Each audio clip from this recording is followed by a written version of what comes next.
नमस्कार साथियों, आप सभी का स्वागत है हमारे चैनल पर। हमारे चैनल का नाम है सोशियोलॉजी विद मनीष। मित्रों, हम अपने चैनल में समाजशास्त्र के संपूर्ण जो है पाठ्यक्रम को साथ में लेकर आए हैं, जिसके अंतर्गत पीजीटी, टीजीटी, हायर एजुकेशन और वो चाहे किसी भी स्टेट का हायर एजुकेशन हो, उसका पूरा कोर्स अवेलेबल है। साथ ही नेट और जेआरएफ की तैयारी करने वाले छात्राओं और छात्रों के लिए भी संपूर्ण पाठ्यक्रम हमारे पास उपलब्ध है। जो भी कैंडिडेट हमसे जुड़ना चाहते हैं वो हमारे नंबर 7054161270 पर कॉल कर सकते हैं, व्हाट्सएप कर सकते हैं या वो हमें टेलीग्राम पर संपर्क कर सकते हैं। मित्रों, आज हम लोग बात करेंगे प्रतिस्पर्धा पर। इस टॉपिक पर आज हम लोगों की चर्चा है। प्रतिस्पर्धा को मैक्स वेबर ने एक शांतिपूर्ण संघर्ष कहा था, है ना। अब प्रतिस्पर्धा क्या है? प्रतिस्पर्धा बेसिकली एक तरीके का सर्वाइवल ऑफ द फिटेस्ट है। जब व्यक्ति अपने अपने मतलब भौतिक जगत से स्वयं के अस्तित्व के लिए संघर्ष करता है, ठीक है, तो एक तरीके से वो प्रतिस्पर्धा करता है अपने आप को बेहतर बनाने के लिए, अपने अस्तित्व को और ज़्यादा प्रभावी बनाने के लिए। चूँकि आज के टाइम में हम 21वीं शताब्दी में हैं, तो प्रतिस्पर्धा का जो स्वरूप है वो पहले की तुलना में बदला हुआ है। आज प्रतिस्पर्धा कहीं ज़्यादा आर्थिक हो चुकी है। प्रतिस्पर्धा का जो चरित्र है वो बहुत ज़्यादा आर्थिक है। और कार्ल मार्क्स कहते भी हैं कि जो प्रतिस्पर्धा कभी भी निम्न वर्ग में नहीं होती, ये सदैव उच्च वर्ग के बीच में होती है। जैसे टाटा, अंबानी, रुइयास, है ना, गोदरेज, सहारा, ये सब जो बड़े जो नामचीन लोग होते हैं जिनका उत्पादन के साधनों पर नियंत्रण होता है, उनके बीच में प्रतिस्पर्धा होती। प्रतिस्पर्धा कभी भी मजदूर वर्ग में नहीं होगी, उनके बीच में कैसी प्रतिस्पर्धा, है ना। तो ये मार्क्स का अपना व्याख्या है। मैक्स वेबर कहते हैं प्रतिस्पर्धा शांतिपूर्ण संघर्ष है। अब ये कहने का क्या आशय है मित्रों? इसका आशय यह है कि प्रतिस्पर्धा जब हम कोई करता है तो जाहिर जरूरी नहीं कि किसी की कोई जान ले ले, किसी का कोई हाथ पैर तोड़ दे, बस वो अपने आप को दूसरे से हर कीमत पर बेहतर बनाने की कोशिश करता है। इसीलिए वो कहते हैं शांतिपूर्ण संघर्ष होता है ना। जैसे कोई व्यक्ति आईएएस की तैयारी कर रहा है, हायर एजुकेशन की तैयारी कर रहा है, तो ये सोचता है कि मेरी तैयारी उन अमुक व्यक्ति से ज़्यादा बेहतर हो, उसके लिए जितने भी मेहनत करना पड़े करे, है ना। तो वहाँ पर शांति है और प्रतिस्पर्धा है, एक संघर्ष है कि मैं अपने से संघर्ष करूँ, अन्य प्रतिस्पर्धियों से बेहतर बनने के लिए उनसे भी संघर्ष करूं। आगे ये भी बात कही जा रही है कि प्रतिस्पर्धा एक विश्वव्यापी असहयोगी सामाजिक प्रक्रिया है। यानी जब आप कंपटीशन करते हैं, compete करते हैं दूसरे किसी कैंडिडेट से या किसी कंपनी से, या चाहे आप राजनीतिक तौर पर, आर्थिक तौर पर, या जातीय, सामाजिक, सांस्कृतिक या धार्मिक तौर पर, सांप्रदायिक तौर पर भी प्रतिस्पर्धा देखने को मिलती है। हम लोग आगे डिस्कस करेंगे इनके टाइप और डायमेंशंस में।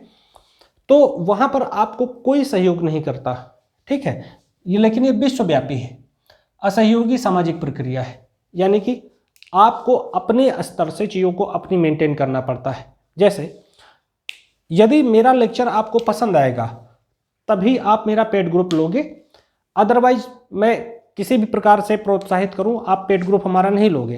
तो यानी कि कॉपरेशन बिल्कुल नहीं है, क्योंकि एक लेवल पर जब मेरा लेक्चर बेहतर होगा तभी आप उसको परचेस करोगे।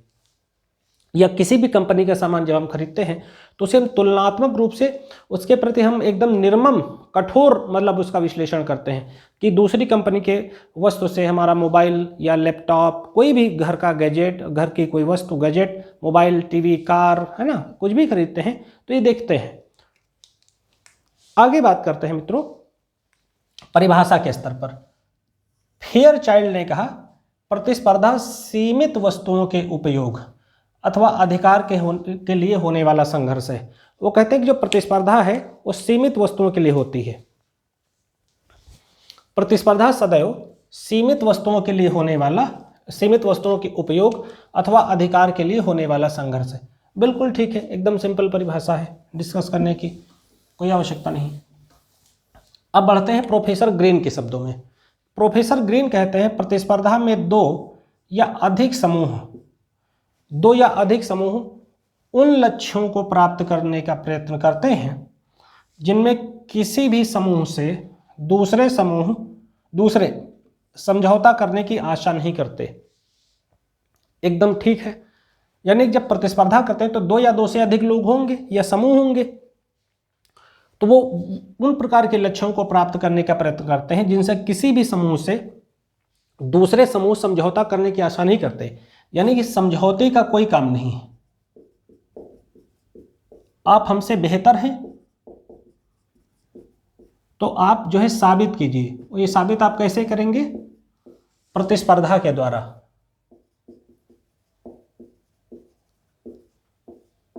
ये आप साबित करेंगे प्रतिस्पर्धा के द्वारा। यानी कि 21 साल का लड़का आईएएस हो सकता है और 35 साल का लड़के का प्री हो सकता है ना निकले।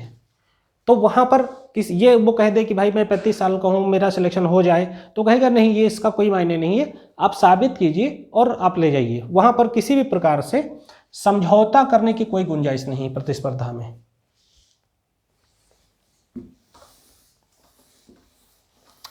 आगे बात करेंगे मित्रों विशेषताओं पर। पहली विशेषता क्या है? 2 या अधिक जो है व्यक्ति का होना जरूरी है। ठीक है, एकदम सरल परिभाषा है, 2 या अधिक व्यक्ति होना जरूरी है। और इसमें अवैयक्तिक प्रक्रिया है यह। ठीक है, मतलब ये निजी नहीं है, बिल्कुल निजी नहीं है। आप जैसे यूपीएससी संस्था है, हायर एजुकेशन कमीशन संस्था है, उसके माध्यम से हम प्रतिस्पर्धा करें, हमें डायरेक्ट मतलब नहीं है, तो ये पर्सनल बिल्कुल नहीं है। फिर अहिंसात्मक लक्ष्य हम इसमें प्राप्त करते हैं। जैसा कि मैंने पहले बताया था, हम कंपटीशन करते हैं, मान लो यूपीएससी में सेलेक्ट होने के लिए, हायर एजुकेशन में सेलेक्ट होने के लिए, तो किसी का मर्डर नहीं करते हैं कि इनको मर्डर कर दे तो अब हम जो है पास हो जाएंगे। हम उससे बेहतर बनने की कोशिश करते हैं। और ये अचेतन प्रक्रिया है। ठीक है, बेसिकली चेतन और चेतन दोनों है, क्योंकि हर समय ये जो है भाव व्यक्ति के मन में रहता है। और ये जो है प्रतिस्पर्धा एक कंटिन्यू प्रक्रिया है, ये निरंतर चलने वाली प्रक्रिया है, न केवल किसी प्रिपरेशन के संदर्भ में व्यक्ति, बल्कि समाज में व्यक्ति सदैव अपने आप को दूसरे लोगों से आर्थिक, सामाजिक, राजनीतिक, सांस्कृतिक, शैक्षणिक हर स्तर पर बेहतर बनाने की कोशिश करता है। फिर ये सार्वभौमिक प्रक्रिया है, यानी कि ये दुनिया के प्रत्येक समाजों में, प्रत्येक दशाओं में, प्रत्येक परिस्थिति में ये देखने को मिलती है, ये स्थानिक नहीं है। अब बात करते हैं कार्ल मार्क्स के संदर्भ में। कार्ल मार्क्स क्या कहते हैं? प्रतिस्पर्धा पूंजीवादी समाज की विशेषता है, ये सार्वभौमिक नहीं है। यानी वो 2 वर्ग बताते हैं, पूंजीपति और सर्वहारा। यानी कि जब इनका उत्पादन के साधनों पर नियंत्रण है तो कुछ कंपनियां, जैसे मान लो लेवाइस है, जैसे मान लो कि ऐसे समझ सकते हैं, जैसे मान लो जियो है, एयरटेल है ना, या मान लो स्टारलिंक आ गई है कंपनी, स्टारलिंक, ये इंटरनेट प्रोवाइडर कंपनियां हैं। ये आपस में प्रतिस्पर्धा करते हैं कि कौन बेहतर होगा, कौन बेहतर होगा। अब मान लो इसमें काम करने वाला एक चपरासी, वो क्या प्रतिस्पर्धा करेगा? उसका मोड ऑफ प्रोडक्शन पर कोई कंट्रोल नहीं है। आगे बात करते हैं मैक्स वेबर के शब्दों में। मैक्स वेबर बताते हैं, कहते हैं कि प्रतिस्पर्धा को 2 रूपों में बताते हैं, ये पूछा भी गया है, नियंत्रित प्रतिस्पर्धा और अनियंत्रित प्रतिस्पर्धा। यानी कि जैसे किसी कॉलेज में या किसी जगह पर मान लो कुछ पोस्ट हैं, मान लो कि कॉलेज में अच्छा बेस्ट टीचर का अवार्ड मिलना है, बेस्ट टीचर अवार्ड के लिए लोग टीचर प्रतिस्पर्धा कर रहे हैं, तो वहाँ पर शिक्षकों के बीच में प्रतिस्पर्धा हो रही है, वो नियंत्रित प्रतिस्पर्धा, उसमें कोई किसी की गर्दन नहीं दबा रहा, कुछ नहीं कर रहा, एक नॉर्मल स्केल पर सब लोग काम कर रहे हैं। और अनियंत्रित प्रतिस्पर्धा, जैसे लोग अपनी समाज में क्या करते हैं कि अपनी जातीय या वर्गीय हैसियत दिखाने की कोशिश करते हैं। जाति वर्गीय हैसियत, जैसे लोग अपनी तमाम ऐसे प्रोग्राम आयोजित करते हैं जिससे उन्हें लगे कि वो उनकी जाति ज़्यादा सशक्त है, वो अपनी जाति के बड़े प्रतिनिधि हैं, या उनका दबदबा, उनकी जाति का दबदबा या उनका दबदबा अपने जाति के प्रतिनिधि हैं, क्षेत्र विशेष में कायम है ना। आगे बात करते हैं गिलिन एंड गिलिन के शब्दों में। गिलिन एंड गिलिन क्या कहते हैं प्रतिस्पर्धा के बारे में? वो कहते हैं कि यह वैयक्तिक प्रक्रिया है, यानी पर्सनल प्रक्रिया है, पर्सनल प्रैक्टिस है। वो कहते हैं जैसे व्यक्ति किस तरीके से है, जैसे मान लो एक ठेका है और दो ठेकेदार, मान लो एक्स और वाई, ये दोनों लोग एक दूसरे को जानते हैं, लेकिन इस टेंडर को प्राप्त करने के लिए दोनों आपस में संघर्ष कर रहे हैं कि मैं सस्ती बोली लगाऊंगा या मैं सस्ती बोली लगाऊंगा। और दूसरा है अवैयक्तिक प्रक्रिया, यानी कि आईएएस के लिए तैयारी करना, हायर एजुकेशन के लिए, है ना, हायर एजुकेशन कमीशन के लिए तैयारी करना। यहाँ पर आपका किसी से कोई मतलब नहीं है, आप 10 20 50 लड़कों को छोड़कर आप जानते भी नहीं होंगे कि कौन कंपटीटर है हमारा। तो अवैयक्तिक ढंग से ये प्रतिस्पर्धा चलती रहती है। आगे बात करते हैं मित्रों प्रतिस्पर्धा के स्वरूप के बारे में, बहुत इंटरेस्टिंग है प्रतिस्पर्धा के स्वरूप के बारे में, और इसे गिलिन एंड गिलिन नामक समाजशास्त्री ने बताया है। गिलिन एंड गिलिन समाजशास्त्री ने, इन्होंने 4 प्रकार बताए हैं, एकदम रटे होने चाहिए 4 प्रकार, बड़ी सरलता से सहजता से सुनिए। आर्थिक प्रतिस्पर्धा, जैसे किसी कंपनी के बीच में, कोई एक से अधिक कंपनियां हैं, कंपनियों के बीच में, जैसे जियो और मान लो एयरटेल और मान लो स्टारलिंक, ये टेस्ला कंपनी जो है उसके मालिक की जो है एक इंटरनेट प्रोवाइडर कंपनी है। मान लो 3 कंपनियां अपना जो है अच्छा नेटवर्क, ज़्यादा स्पीड का जो है इंटरनेट प्रदान करने के लिए संघर्ष करती है, तो ये क्या होगी, आर्थिक प्रतिस्पर्धा हो गई। और ताकि वो ग्राहकों से ज़्यादा जुड़ सके और ज़्यादा लाभ कमा सके। सांस्कृतिक प्रतिस्पर्धा, अब इसमें क्या है, अपने जो धर्म को, संस्कृति को ज़्यादा बेहतर बनाना। जैसे अंग्रेज भारत में क्या कहते थे कि जो भारतीय हैं, भारतीय जो लाइब्रेरी है वो पूरे भारतीय जो ग्रंथ हैं अब यूरोप की लाइब्रेरी की एक रैक के ग्रंथ के बराबर भी नहीं है ना। और ये अपने आप को क्या बताते थे, व्हाइट्समैन बर्डन। यहाँ रूल करने नहीं आए, हम इनका शोषण करने नहीं आए हैं, हम आए हैं, हमारी जिम्मेदारी है कि हम लोकतंत्र, उदारवाद, मानवता, स्त्री मतलब उत्थान, इन सब के लिए हम काम करें। तो वो अपने आप को व्हाइट्समैन बर्डन की तरह बताते थे कि हमारी जिम्मेदारी है। तो इस तरीके से अपने आप को बड़ा दिखाने की कोशिश की जाती है। फिर भूमिका और प्रस्तुति हेतु प्रतिस्पर्धा करना, है ना। कभी कभी लोग अपने स्टेटस को पाने के लिए ऐसा करते हैं कि मैं एक स्टेटस पाऊं, जैसे मान लो पीएम का निजी सचिव कौन बनेगा, निजी सचिव एक प्रस्तुति है और उससे जुड़ी भूमिका निभाना। इसके लिए भी लोग संघर्ष करते हैं। मान लो 5 आदमी लाइन में हैं, तो कैसे पीएम को इम्प्रेस कर लिया जाए, ये कोशिश की जाएगी ताकि वो अपना निजी सलाहकार, निजी सचिव हमें बना ले। फिर प्रजाति प्रतिस्पर्धा, रेशियल, भारत में जातीय स्तर पर यह देखने को मिलती है। जातीय स्तर पर भारत में इस तरीके की प्रतिस्पर्धा देखने को मिलती है। प्रजाति से बेसिकली जो आशय होता है वो जाति नहीं होता है, लेकिन जातीय स्तर पर तो भारत में देखने को मिलती है। गिलिन एंड गिलिन ने यह भी बताया है। और साथ ही प्रजाति का मतलब होता है रेस, जैसे मंगोलाइड, ऑस्ट्रोलाइड, है ना, निग्रो, ये सब चीजें प्रजातीय स्तर पर तो ये भी देखने को मिलता है। जैसे यूरोपीय अपने आप को बताते हैं कि मैं उच्च प्रजाति का हूं, जबकि एशियाई निम्न प्रजाति के हैं, इसलिए हम लोग ज्यादा ताकतवर रहे हैं बौद्धिक रूप से, सामाजिक शैक्षणिक रूप से, है ना, हर स्तर पर। अब बात करेंगे मित्रों विलियम जे गुडे के शब्दों में। विलियम जे गुडे के शब्दों में वो बात करते 2 प्रकार की प्रतिस्पर्धा की बात करते हैं, शैक्षणिक प्रतिस्पर्धा और राजनीतिक प्रतिस्पर्धा। शैक्षणिक प्रतिस्पर्धा में एक क्लास में मान लो 100 बच्चे हैं, एक ही और लोग 100 प्रतिस्पर्धा कर रहे हैं कि मैं फर्स्ट डिवीजन पास हूं, मेरी रैंक 1 लगनी चाहिए। और सांस्कृतिक प्रतिस्पर्धा, राजनीतिक प्रतिस्पर्धा में राजनीतिक दल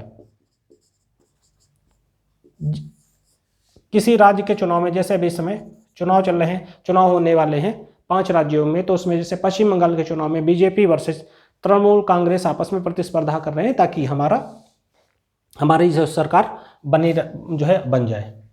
अब प्रोफेसर अमरीक सिंह ने 3 प्रकार की प्रतिस्पर्धाएं बताई हैं। सांप्रदायिक प्रतिस्पर्धा, जैसे इस्लाम, सॉरी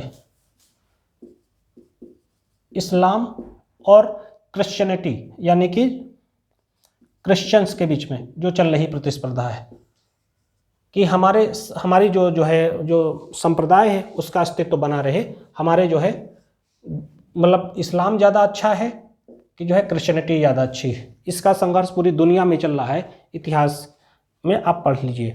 फिर जाति प्रतिस्पर्धा, तो जाहिर सी बात है क्षेत्रों में अक्सर लड़ाई झगड़ा हो जाता है अपनी अपनी जाति के प्रभाव के चलते। लोग अपनी अपनी बाइक में अपनी जाति का नाम लिखते हैं, बड़े बड़े आयोजन कराते हैं अपनी जाति के दबदबे को दिखाने के लिए। और तीसरा है संबंधात्मक प्रतिस्पर्धा, है ना, रिलेशनशिप में भी लोग अपनी प्रतिस्पर्धा दिखाते हैं। सामान्य तौर पर तो ये जो है सामान्य फैमिलीज़ में भी देखने को मिलता है कि लोग वो एक चीज़ लाएंगे, उनसे बेहतर अच्छी चीज़ लेकर आएंगे ताकि जो है हम ज़्यादा अच्छा महंगा सूट बूट पहनना, ज़्यादा अच्छा मोबाइल रखना, ज़्यादा अच्छी घड़ी बांधना, है ना, ये सब जो करना, ज़्यादा अच्छी कार रखना, ये सब संवादात्मक प्रतिस्पर्धा रिलेटिव जो है कंपटीशन है। अब इसके कुछ परिणाम हम लोग देखते हैं।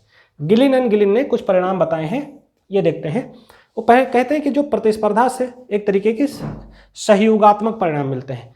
कई बार प्रतिस्पर्धा जैसे होता है कि 100 क्लास में बच्चे हैं, 100 उसमें से कुछ 100 बच्चे अच्छे हैं, वो कोशिश करते हैं कि मैं उससे ज़्यादा मेहनत करूं, क्योंकि यहाँ पर कोई किसी की गर्दन नहीं दबाता, बल्कि जब लोग ज़्यादा प्रैक्टिस करते हैं, ज़्यादा मेहनत करते हैं तो 100 निखर कर सामने आते हैं। वो बात अलग है कि कोई एक रैंक एक लाएगा, लेकिन 100 की स्थिति काफ़ी अच्छी हो जाती है। फिर है व्यक्तित्व संबंधी परिणाम, यानी कि जैसे ये पर्सनल लेवल पर भी लोगों का उत्थान इसी तरीके से संभव हो पाता है जब वो ज़्यादा बेहतर कंपटीशन में आते हैं, ज़्यादा बेहतर अपने आप को तभी वो निखार पाते हैं। अगला है प्रगति होती है समाज में, इससे प्रतिस्पर्धा होता है तो ज़्यादा प्रगति संभव है। लेकिन कभी कभी जब इसका चरित्र विभत्स हो जाता है तो इस सामाजिक विघटन को भी जो है सामाजिक विघटन के लिए भी जिम्मेदार हो जाती है। जैसे किसी भी हालत में हमें कोई चीज़ प्राप्त करनी है, ऐसा अगर कोई सोच ले तो ये जो किसी भी हालत में यानी साधन साध्य के बीच में अगर विसंबंधन हो जाए, मेल ना खाए, तो उसे कहा जाएगा कि जो है सामाजिक विघटन प्रतिस्पर्धा एक तरीके से विघटन या संघर्ष का रूप धारण कर चुकी है। मित्रों, यदि आपको हमारा लेक्चर पसंद आया है तो आप हमें 7054161270 पर कॉल कर सकते हैं।